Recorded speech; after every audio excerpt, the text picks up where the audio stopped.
به صفحه اول برمیگردیم، گزینه سمت راست مجدد میزنیم، حافظه داخلی. برای رفتن در گالری و از بین بردن اسنادمون روی اندروید میزنیم، دیتا رو فشار میدیم و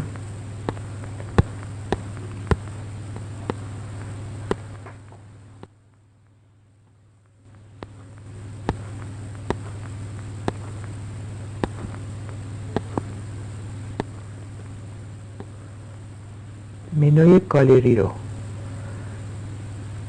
در اینجا انتخاب میکنیم و میزنیم روش، کش میزنیم.